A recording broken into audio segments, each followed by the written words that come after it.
Hi, everyone, and welcome to Shakti Speaks. I'm Nala. And I'm Marco. And today we're going to be recording our introduction episode to our podcast. We're going to be sharing a little bit about who we are, how we got here, and what this podcast is going to be about. And it feels very fitting because today is our 5-year anniversary of being together to the day. Yeah, we really wanted this podcast to feel personal and for you guys to get to know us before we move into this journey all together. So here we are. Welcome. Maybe we can start by sharing just a bit about the highlights of our lives, if you want to get started with that. Yeah. So, a little bit about my life. I was born in Massachusetts to two immigrant Ukrainian parents. Yesterday was actually the 31st anniversary of my parents coming to America. So they came to the States in 91 with my two older brothers, and then I was born almost a year later in October.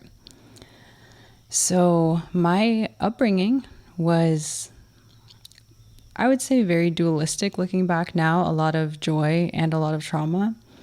I grew up in also a dualistic kind of split environment in terms of American and Russian. I grew up with a really big Russian family. My dad was one of 9, and all of his siblings were here in the States.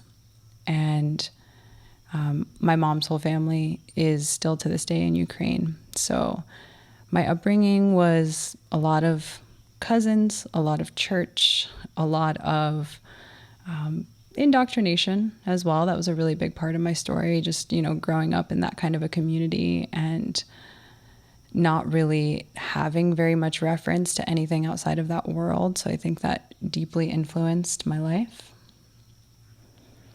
So Russian was my first language and was, of course, a strong influence in my childhood and adolescence.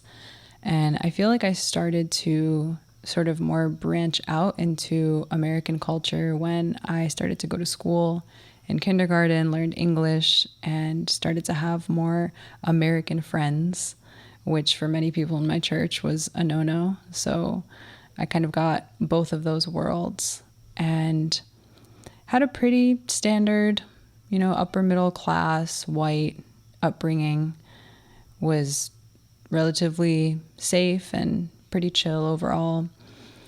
I didn't feel like I really knew myself throughout my adolescence and even into early adulthood. I felt like I hadn't at all tapped into my creativity and who I really was. And I feel like that didn't really start until I went to college. So I went to UMass Amherst and studied business and psychology, and sophomore year started to get more into my physical fitness and physical self. And I feel like that really started to open me up to my own physical and inner strength. And I feel like that was the start of a lot of shifts in perspective for me. I also started to really get into hiking and nature at that time. And my world was starting to shift without me really consciously knowing it yet. After I graduated from college, I worked at a software company just outside of Boston for a year, and feels like another lifetime looking back on that. I was very much dissatisfied. I wasn't interested in the work I was doing, and my soul was calling out for depth and actual resonance with what I was doing day to day. So there came a point where I did a solo trip to San Diego, California, and my life really shifted when I realized there were so many endless possibilities and different ways of being, different ways of life from a little bit more of this kind of boxed in view I was living in Massachusetts. So I felt this spontaneous pull to move there and to discover what more life had for me. So in March of 2015, I moved to California, and from there my life really started to speed up and unravel. I had an amazing time there, some months of getting into myself, getting more into yoga and an actual spiritual community, acro yoga, being in nature, all these things that I was curious about started to really become the center of my life. Come September of that year, so just about 6 months of living there, kind of felt like it was a peak time of my life there because everything was just feeling good and flowing.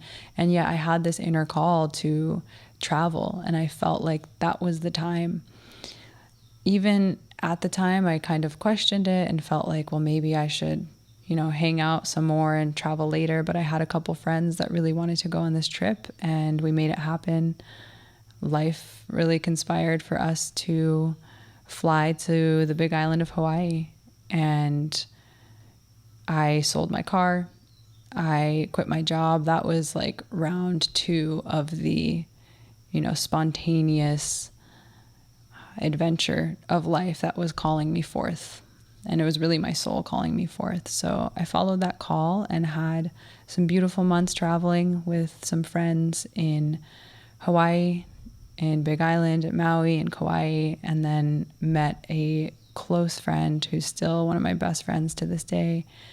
And we traveled all around the world. It was really, that year was so much awakening to myself and to different ways of life. And I traveled in Southeast Asia and Australia and landed back in Portugal, where my friend is from, and then came back to the States. And so now we're around 2016, and it was definitely a difficult integration coming back to my life as I knew it. So about a year after traveling, I got back. This is September of 2016, and my next chapter of my life was a relationship that perhaps I'll get into in another podcast, but that was deeply healing and very expansive and grounding, really nourishing for my journey at that point. And we ended up parting ways in 2017. And at that point, I bought a van and decided to go back down south from Northern California where I was living and again, just immerse into myself. I was really interested in music. I felt the call to start drumming. All of these creative parts of myself were starting to emerge, and I was curious of what was next. I also was really craving a deeper immersion with my own spirit and getting deeper into meditation and true spiritual practice, not just, going to my yoga classes and doing my acro yoga with friends, but also really healing those parts of myself. And then beyond that, establishing a deep spiritual practice. So this is what I was calling in the summer of 2017. So I would say my next chapter really began with a Vipassana. And that was a 10-day silent meditation retreat where we meditate for 10 hours a day for 10 days. And it was exceptional. It was sensational, and it really changed my life. It was the deepest experience I had had of myself to that point in my life. So I emerged from it with so much stillness and peace and a deep desire to continue in this direction of tending to my spirit in this really profound way. So my next move was driving up to Oregon for some festivals that I was going to be a part of. I was going to work some of them and also just hang out at some of them. And this first one was the first festival I was ever going to go to on my own. And I was a bit nervous about it, but also excited. And it was Beloved Festival. And I ended up meeting Marco on the first day that I got there, which was really soothing to me because once I did get there, I felt a lot because I was in that really sensitive place, and I felt a little bit isolated in myself. So many people were reuniting, and there I was being like, oh, what am I doing here? And yeah, we were both on the dance floor at a stage, and there was a beautiful couple that we had kind of been familiar with from Hawaii, and they were singing a love song. And I spotted Marco in the front row. We had actually been friends on Facebook because my best friend that I traveled with had stayed with him for some time when we were on Big Island, and I had just missed meeting him. So there was some sense of familiarity, but no connection yet. And I think he felt me staring at the back of his head, turned around, and we made eye contact. And then that was 5 years ago to this very day. So that's my general life story, the biggest things that have impacted me. And I'll have Marco share some of his top highlights, and then we can talk a little bit more about our relationship. Yeah. I was born also on the East Coast in New Jersey, and my mom is from Nicaragua, and my dad he was from New Jersey, but his background is Ukrainian, Polish, Jewish, non-religious. So Spanish was my first language, an interesting parallel to you. Mm-hmm. And in the same way, when I went to school, I had to start learning English, and then I have remembered and forgotten really fluent Spanish many times over the years. But it's always felt like that Latin dimension of my heart feels most homey to me. It's always felt most like myself, and I've always been very close to my mother. So I was one of 4 boys, and we lived in just kind of like middle class New Jersey. We went from like lower to middle class as I was growing up. And then at around 7 to 8 years is when we started moving a lot. I had already moved once from East Brunswick to North Brunswick in New Jersey, and then suddenly I found myself in northern Georgia in this town called Gainesville, and then in southern Georgia in this town called Vidalia, or as they say, Vidalia. So in Georgia I was there for 5 years total. It was a really interesting immersion for me. And somewhere in between those 5 years, I spent 8 months in Nicaragua. Really got to be immersed in the culture there, lived with my aunt and my mother, and this is when my parents split and had this kind of wild international divorce case going on. How old were you? I was about 10 when they split. Mm-hmm. Yeah. And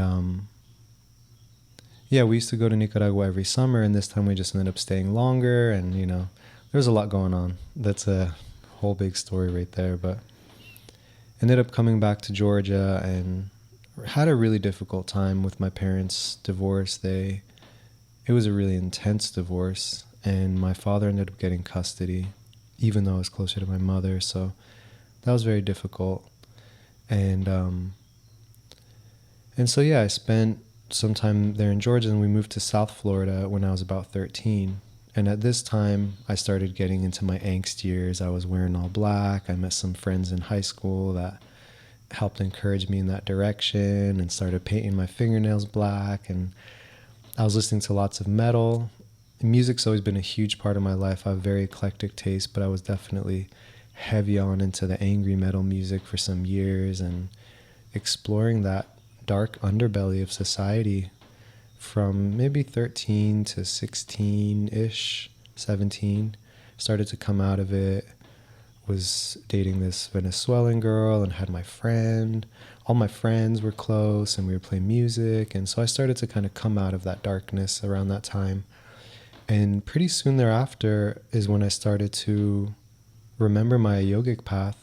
I ended up at the right metaphysical shops at the right times for these Reiki circles, and I remember taking this book off the shelf once, and it said, when the student is ready, the master, the teacher will come.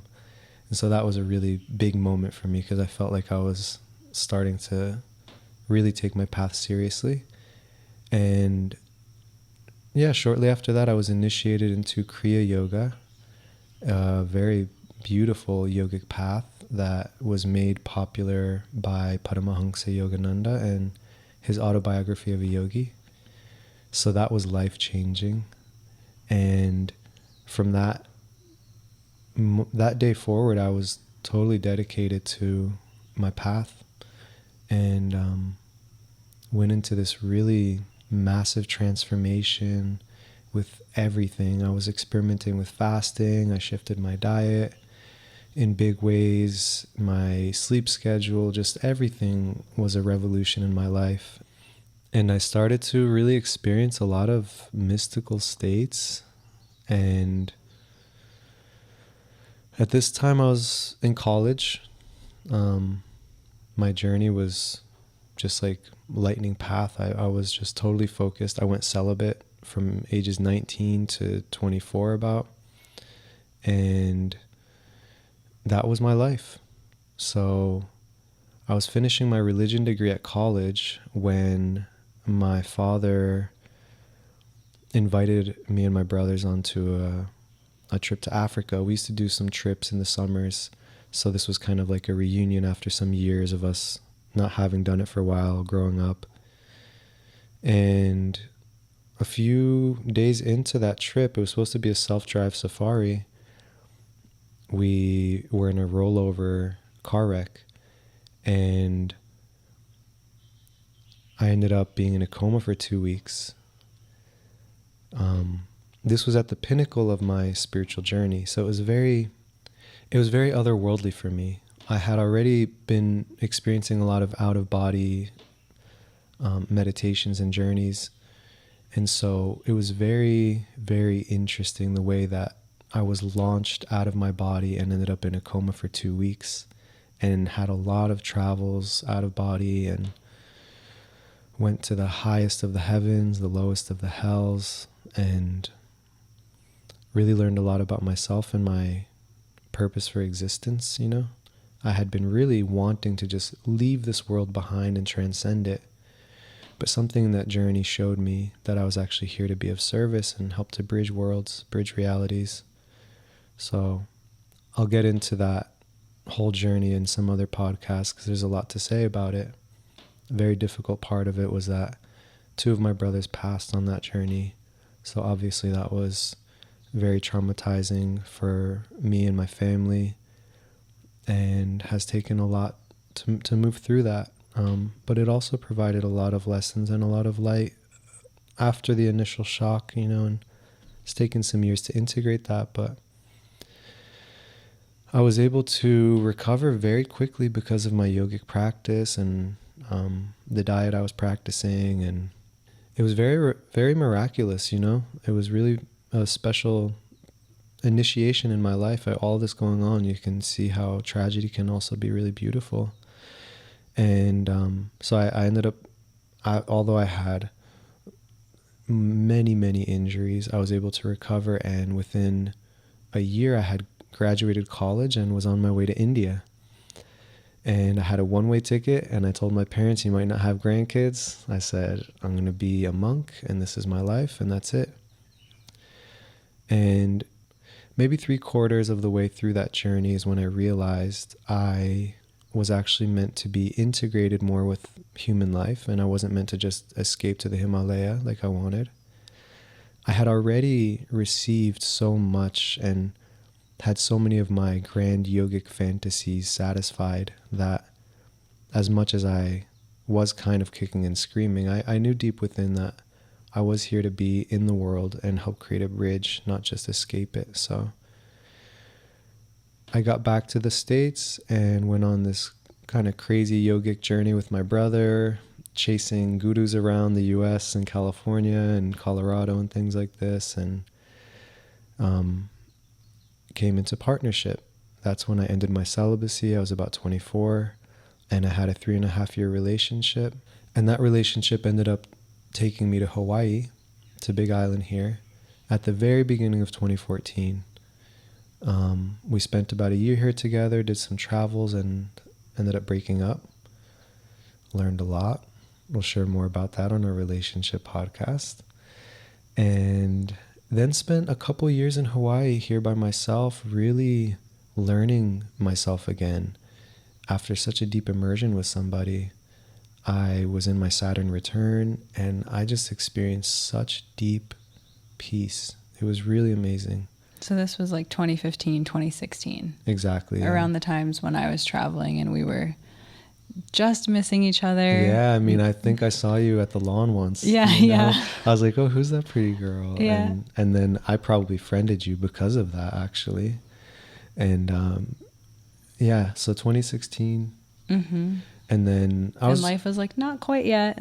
Like yeah, you're still kind of, resetting yourself. And then I was exactly. not ready for that yet. Yeah, I was just really spending a lot of time by myself writing music and Mm-hmm. being at the beach, getting sun. I love the sun, and working at an essential oil company. That's a big part of my life. And yeah, just really getting to taste my own peace, my own sweetness,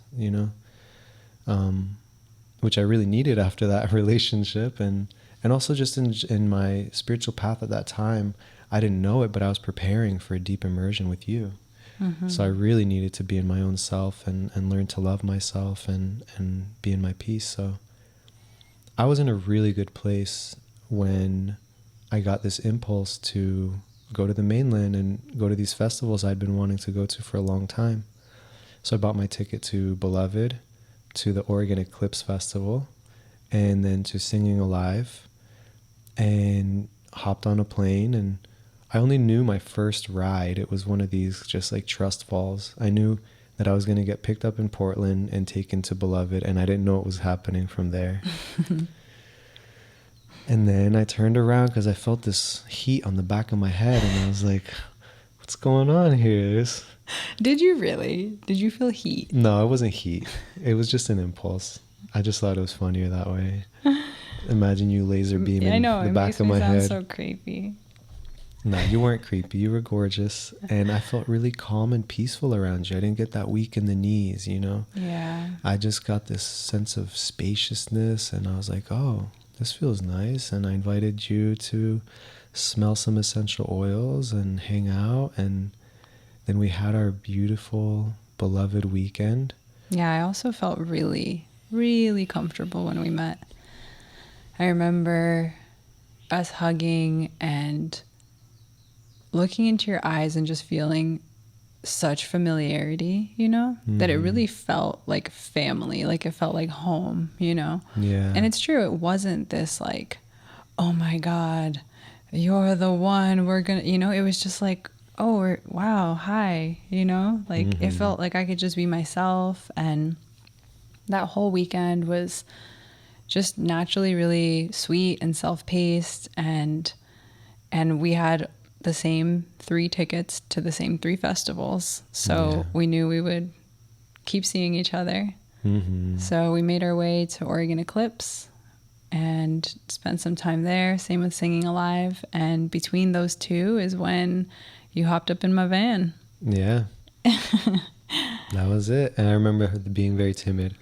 Well, we've been hanging out, and I know you just got out of a relationship a few yeah. months ago and you want your independence, but like, what's the deal? Life seems to be weaving our hearts together, so what are we gonna do?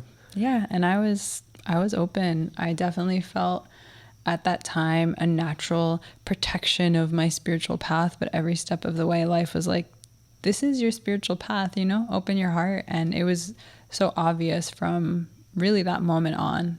And it wouldn't be an exaggeration to say we haven't really left each other's side since then. It's been but we swear we're not codependent. We just really get along. We're harmonious. We're one of those couples that just really enjoys each other's presence and gets a lot out of it, and feel a lot of twin soul energy naturally. Yeah. In so many dimensions of our lives, to the point where it's like I'm kind of hanging out with myself. Yeah, it's really interesting. We like the same things, the same music, the same foods, the same people, the same just everything. And we've done a lot of questioning of this, like, is this healthy? But right. The more we take space to center into ourselves, the more life shows us that it's possible to live, to cohabitate with somebody if you're in your own still center, experiencing your own spirit and your own spaciousness and peace, and it happens to resonate with the person next to you, then it's good. Yeah. So we feel super blessed for the way things have worked out. Yeah, and I feel like from my background of psychology and trauma resolution, nervous system, and attachment history, I think it's also easy to see that codependence is a lot more based in like, I need you, there's this need for each other, and there's kind of this unhealthy reliance. But I think we both have had enough experiences in our lives individually to where we have a strong center point of our own souls. And from that point, it can be super, super harmonious because we're just flowing in and out of each other without, any demands or expectations. It's just life is naturally having a share in this way. And I feel so, so grateful for it. Yeah, it's nice to talk about on our anniversary. Mm-hmm. One of the things that was established right away was a sense of independence. We both came into the relationship a bit unexpectedly, but we both were prepared. She had just done a Vipassana, and I had just spent these 2 years really enjoying my own self and not expecting much from life. So at the beginning, it was actually our independence that we had to find a way to maintain it while also releasing certain aspects of it, so that we could actually be on this relationship journey together. And without realizing it, we were kind of doing this bridge from the transcendent plane and the earthly plane. Like, I didn't realize it, but I was looking to be more integrated in my human self. Yeah. And when we met, I was really wanting to go deep into my spirit. I had experienced my embodiment to a certain extent, my physical self. And that journey has definitely deepened since. It's definitely an experience of the transcendent and then coming back to self in an even deeper way.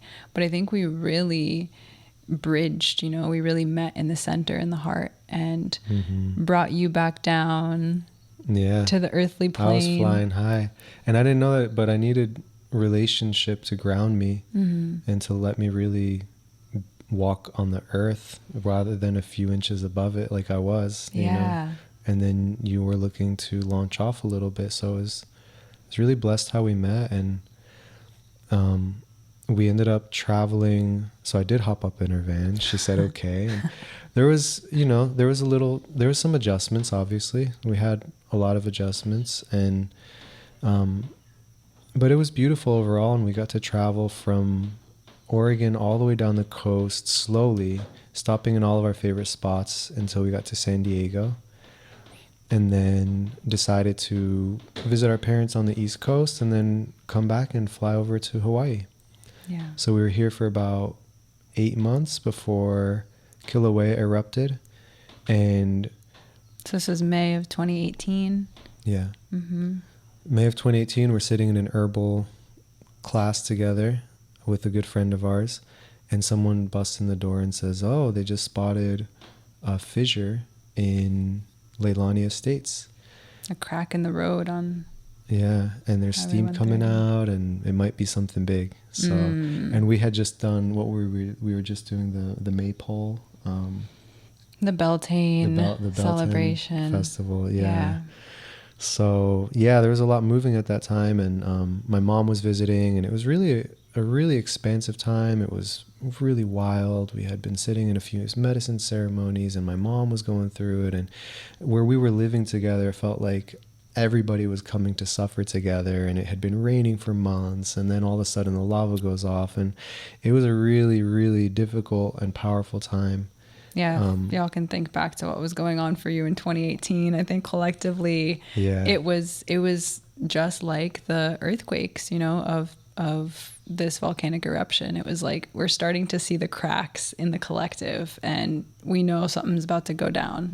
For some years it's been like that. We experienced a 7.0 earthquake. I saw the earth turn to jelly. It was wild. And then Nala got the signal that she had to go back to Massachusetts and do some healing. I'm not sure how aware you were of the journey you were about to embark on.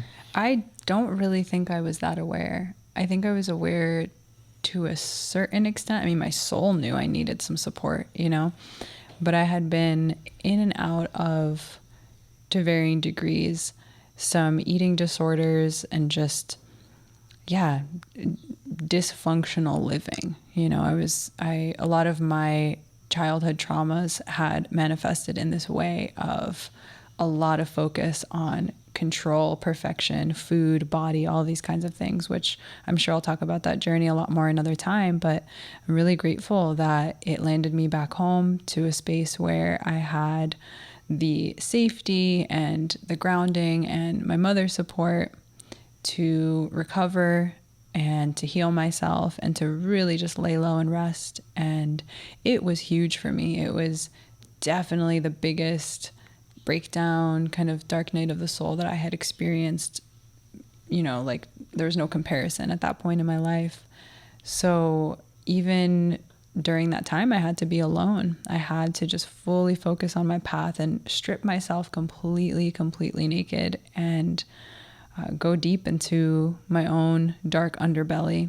Mm-hmm. And at that point, we separated for about a month, maybe a month and a half. It was a separation that we didn't know, and I didn't know it would ever come back. But I actually wrote songs that I'm looking at now, and the songs, they both say, I'm so grateful, bless your journey, and of course express my sadness, but they also kind of knew that we would come back together. Mm-hmm. But I wasn't allowed to know that. I had to feel my entire reality crumbling from this beautiful community that had held me for almost 5 years, the best place I felt I'd ever lived, the most deepest roots I had ever planted in the earth, and just the best life that I'd ever lived, that I really got to express myself fully through the ecstatic dance community and so many friends. My brother was living up the street. Some of my best friends I met here on island. And so everything was crumbling. People's houses were being taken by the lava. There's no way to really describe the intensity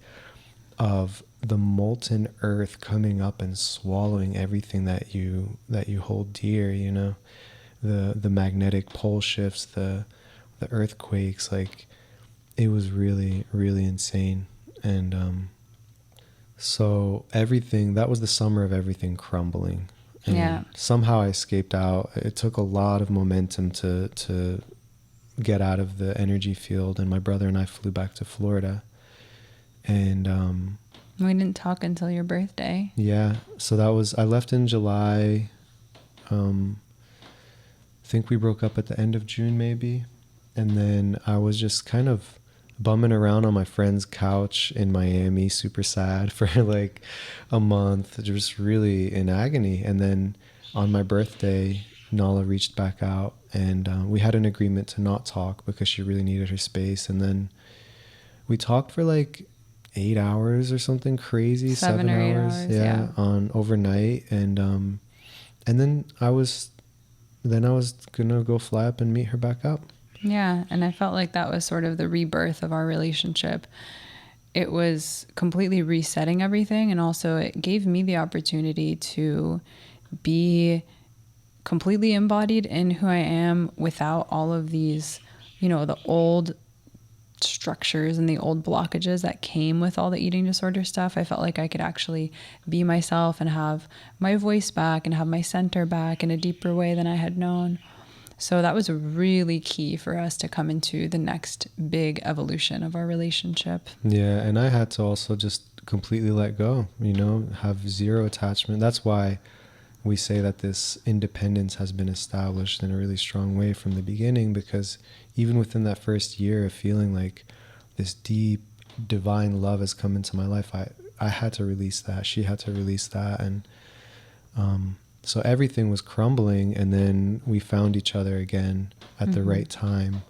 And, while I was visiting you that first week is when you found out about your ex-partner passing. Yeah, I got a call from my ex-partner's brother, and again, that's a whole journey in itself, right? One that brought me a lot closer to death and grief and love and all of these beautiful topics that we're here to explore on this earth, and super grateful for that experience. It was, of course, extremely difficult, and it brought me back to California, to Northern California, for his memorial service.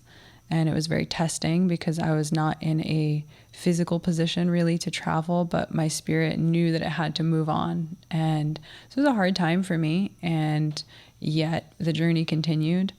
And from there, we met back up in Northern California. And the next 4 years have been a lot of travel, a lot of deep, deep growth together, a lot of developing in our creativity, in our music, in our spiritual practices, in our dharma together. I know for me, it was kind of my time period of that deep spiritual immersion that we could maybe compare to your times of, finding when the student is ready, the teacher will come, and the Yogananda days in Korea and all of that kind of immersion that you had gone through, I went through with you, which has its pros and cons. Overall, I'm extremely grateful to have had somebody to really support me and keep me on track and reflect to me, along the way with so much love. Yeah. Those 4 years up until now, our 5th year, is a lot of expansion and grid work. We started to just follow the heart light, ended up in Northern California, followed the heart light to Southern California, to Ojai, ended up traveling across seas, India, Bali, Thailand, Germany, and ended up back in Northern California. And just then we spent a year and a half in Miami, and that's where, I grew up around Miami for a lot of my life, and my mom has lived there for almost 20 years until recently. And so that was a really huge coming home and activation period for us. So we lived there for about a year and a half. And it was so lovely and divine. Yeah. It was so unexpected, but it made so much sense. I feel like there was some definite soul recollection going on there for you and for me. I mean, I really got to be immersed in and understand Latin culture, which means I got to understand a deep core part of your heart, through that. And just the fun and living by the ocean and the diversity and the different languages and all the different things we would see every day, the different people. It was a beautiful, wild ride. Yeah, and I had grown up making fun of South Beach where we lived because it was just like, the indulgence and the material lust and the greed and all this. And then I remember one time, right before we started talking again, I was sitting on South Beach because I was visiting my mom and I was wanting to go to the beach.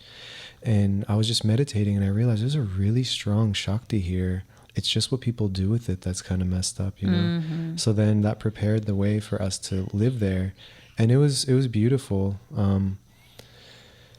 I got to do a lot of healing with my mom. She ended up living 8 blocks down the street from us. And there was just so much activation. And both of us also needed to touch into the material world, and understand that because both of us had lived away from society. I'd been on Big Island, which is a whole nother planet pretty much, than the mainland. Yeah, and we needed to know what was going on out there. We needed to know. And we had also prayed. I said, Mom, Mother of Life, please bring us somewhere where people are alive, because we were in Northern California when the whole pandemic started and we needed to see people alive. Yeah. So we were so happy when we got to South Florida. It was still a little shut down, but soon enough the kids were playing again and people were rollerblading and skating, and people go to Miami to just let loose and feel good. So a huge activation astrologically there too. It was just healthy for us and got a lot of this started, and that's when we got the idea for this podcast. We started to have a lot of conversations that naturally felt like they wanted to be shared. Yeah. We kind of always have, but then especially with all the world things going on, we're like, hey, it's really important right now to have both a spiritual and bridge to the material perspective on these things. Right. And then what's always united us is a reverence for the divine feminine. Mm-hmm. And so we found that all these topics were tying into the same kind of themes, and that we could actually speak about all of these on a podcast, and that maybe this podcast will help to contribute to more harmony, more just expansion of the collective heart, more serious conversations, and recently the name came. We had changed names several times over the years, but we landed on Shakti Speaks because we realized that it was our inner Shakti, our inner life force energy that really wanted to express itself. Everything that it's really passionate about, that it holds dear to its heart, wanted to be spoken. So Shakti Speaks. It also applied to Shakti as the Divine Mother, and when we're in communion with her in meditation, the things that we feel are very important to discuss from that lens, and what's going on in the world, in society, in humanity, life on earth. How do we address these issues, because they are also so important in our collective evolution. It's not just meditation, it's how do we live our day-to-day lives, and how do we approach social issues that are creating division when we want unity. Right. So the true divine feminine perspective on not just spirituality, but also life on earth, you know, these qualities of what we like to call the yin revolution, those qualities of care and nurturing and also fierce truth, you know, like that mother energy. So we're going to be exploring a lot of these topics through that lens, because that's really what we feel the world needs right now. And that truth, the way that we experience it, and having conversations in order to come to more of a collective harmony with all of these things. You know, this is the way that we see life, and then we want to also invite in people that can help us to expand our own perspectives. And a big part of the podcast in Shakti Speaks is inviting in women who are doing work to empower themselves and others, because it's obvious in 1,001 ways why we need more female leadership on earth, why we need more yin energy, the energies of nurturing and compassion and earth wisdom and intuition, and all of these kinds of things that are so grossly ignored on earth or even exploited. We need to talk about these things. So we also really want to invite in women who are, and give a voice for women who are doing work to empower themselves and others. And then, of course, men who are sympathetic and supportive to the yin revolution, understanding that we simply need more balance on earth. So we need to focus on the yin. Yeah. So that's a summary of what Shakti Speaks is all about.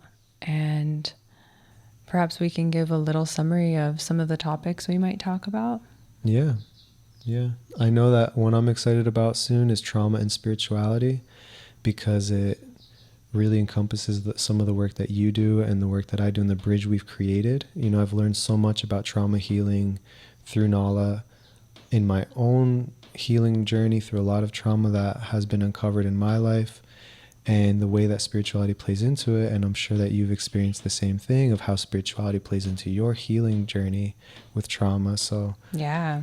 And that also gives a really nice overview of our specialties, which we've kind of hinted at. Right. So maybe you can speak a little bit to meditation and some of the practices that are your expertise. I teach Kriya Yoga. I've been practicing for over 16, 17 years now. It's been my main focus. And I also very early on realized that I don't identify with any particular path or lineage or anything. I like to just be an independent agent. You know, I just am an open heart, receptive to the way that the divine guides. But if I were to describe my path in any way, I would say that I am a Shakta. I am naturally devoted to the divine feminine. It came to me at a very early stage in my practice and has always stuck with me. So I've been taught a lot about Tantra and the authentic roots of Tantra, esoteric yoga, and meditation, mantra, all this kind of stuff. That's my specialty. And then music, really. That's kind of like what ties it all together, just that the prayer music, the medicine music. Yeah, it's the expression of it. It is. It is. I love how you said that, because all of the lyrics and the melodies and the places that it was birthed from, You can feel that that's the background, you know. It's you hanging out in your temple room, but it's from that place of deep stillness and meditation and self-inquiry and deepening into yourself. And then my background is in trauma resolution and nervous system regulation and the feminine path of spirituality, feminine embodiment, and physical feminine practices.